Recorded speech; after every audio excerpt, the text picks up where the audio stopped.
Hello everyone, তনয়ার পাকশালাতে সবাইকে স্বাগত জানাই। আজকে একটা ভিন্ন স্বাদের কিন্তু খুব লোভনীয় এক সবজি নিয়ে হাজির হয়েছি তোমাদের সামনে। আমাদের তো ভীষণ পছন্দের, আর যারা স্পেশালি শুটকি মাছ পছন্দ করো তাদের জন্য স্পেশাল রান্না, সবজি দিয়ে শুটকি মাছের তরকারি।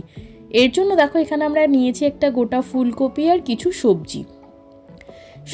এমনকি আমরা এই সবজিতে ফুলকপির যে ডাঁটা সেটাকেও আমরা এখানে ব্যবহার করব। কোনো অংশই আমরা আর ফেলে দেব না এই সবজিটাতে। দেখো এইভাবে কেটে নিয়ে লম্বা লম্বা করে কেটে নেব, অনেকটা মূলোর মতন কুচিয়ে নেব, যেমন আমরা আলু ভাজা কোচাই ঠিক সেরকম টাইপের করে নেব। এখানে কোনো সবজিকেই এই কারণে ফেলবো না, কারণে স্বাদ কিন্তু প্রত্যেকটা সবজির খুব ভালো, এবং সমস্ত কিছু দিয়ে যে রান্না করা যেতে পারে এত সুন্দর একটা রেসিপি, সেটা তোমাদের সঙ্গে শেয়ার করব। দেখো শুটকি মাছ কেটে নিয়েছি খুব সুন্দর করে। এবার কড়াইতে দিয়ে দিলাম পরিমাণ মতন একটু জল। জলের মধ্যেই শুটকি মাছগুলোকে দিয়ে একটু ফুটিয়ে নেব। যদি এর মধ্যে কোনো রকম বালি টালি কিছু থেকে থাকে সেটা এখানে একদম ছেড়ে যাবে। এবার দেখো এটাকে নামিয়ে নিয়ে খুব ভালো করে ধুয়ে রেখে দিয়েছি। কড়াইতে দিয়ে দিলাম পরিমাণ মতন সাদা তেল। এবার ওই তেলেই দিয়ে দিলাম শুটকি মাছগুলো। শুটকি মাছগুলোকে দিয়ে একটু ভালো করে নাড়াচাড়া করে নিতে হবে। এই সময় গ্যাসের ফ্লেমটা মিডিয়াম টু হাইতে রাখলেই যথেষ্ট।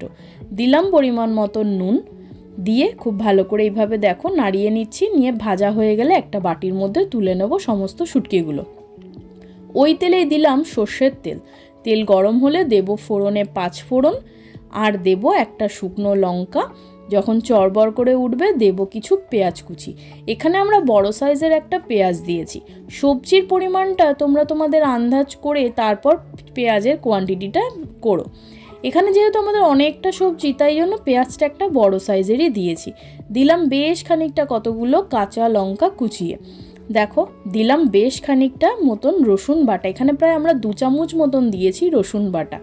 যেহেতু শুটকি মাছ তার একটা অদ্ভুত গন্ধ তো থাকেই, কিন্তু এটা আমরা অদ্ভুত বলি না, কারণ এটা বড্ড নস্টালজিক বলে আমার মনে হয় আমাদের বাঙালদের হেসেলে। তাই দেখো নাড়িয়ে চাড়িয়ে যখন খুব সুন্দর গন্ধ ছাড়বে পেঁয়াজ আর রসুনের, তখন এই কেটে রাখা সমস্ত সবজিগুলো দিয়ে দেবো এই কড়ার মধ্যে। এখানে আমরা সবজিগুলোকে একটু লম্বা লম্বা করেই সমস্ত সবজি কেটে নিয়েছি। তোমরা তোমাদের পছন্দ মতন কেটে নিও। দিলাম পরিমাণ মতন হলুদের গুঁড়ো। এবার দেব পরিমাণ মতন লঙ্কার গুঁড়ো, দিয়ে খুব ভালো করে নাড়িয়ে চাড়িয়ে নিতে হবে। দেখো খুব ভালো করে উল্টে পাল্টে নাড়িয়ে নিতে হবে। এখানে সবজির থেকে প্রচুর পরিমাণে জল বের হবে, যার জন্য এই সবজিতে কিন্তু এক্সট্রা করে কোনো জল দেওয়ার প্রয়োজন নেই। যারা ফার্স্ট টাইম চ্যানেলটা ভিজিট করছো তাদের কাছে অনুরোধ রইল, চ্যানেলটা সাবস্ক্রাইব করো, পাশে থাকা বেল আইকনটি প্রেস করো, যাতে নতুন নোটিফিকেশান তোমাদের কাছে চলে আসে। দেখো ঢাকা চাপা দিয়ে রেখেছিলাম, তোমরা প্রথমেই দেখেছো 10 থেকে 15 মিনিট মতন। সবজিটা মজে এসেছে। এইবার এই ভেজে রাখা শুটকি মাছগুলোকে দিয়ে দিলাম। এবার দিলাম পরিমাণ মতন একটু নুন, দিয়ে খুব ভালো করে আবারও নাড়িয়ে চাড়িয়ে নিতে হবে।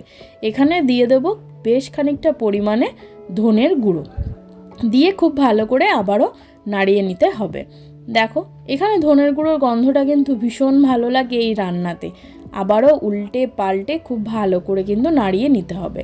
দেখো ঢাকা চাপা দিয়ে আবারও 10 থেকে 15 মিনিট অপেক্ষা করেছিলাম, আর আমাদের সবজি কিন্তু একদম মজে গিয়েছে। মাঝে মাঝে অবশ্যই কড়াইটা নাড়িয়ে নিতে হয়েছিল এই তরকারিটা, নইলে এত অবধি আসতো না। যাই হোক, এবার দেখো ওপর থেকে দিয়ে দেবো বেশ খানিকটা পরিমাণে ধনেপাতা কুচি। এই রান্নাটা একটু ভাজা ভাজা আর একটু তলা লাগা লাগা মতন হতে হবে, কিন্তু পোড়া লাগালে কিন্তু চলবে না, তাহলে সম্পূর্ণ রান্নার স্বাদ কিন্তু চেঞ্জ হয়ে যাবে। দেখো ধনেপাতা দিয়ে আবারও কিন্তু খুব ভালো করে এইভাবে নাড়িয়ে চাড়িয়ে নিতে হবে। এটা যত ভাজা ভাজা হবে তার স্বাদ কিন্তু তত দ্বিগুণ বেড়ে যাবে বলে আমার মনে হয়, এবং তোমরাও যদি আমার সাথে একমত হও কমেন্ট সেকশানে জানাও।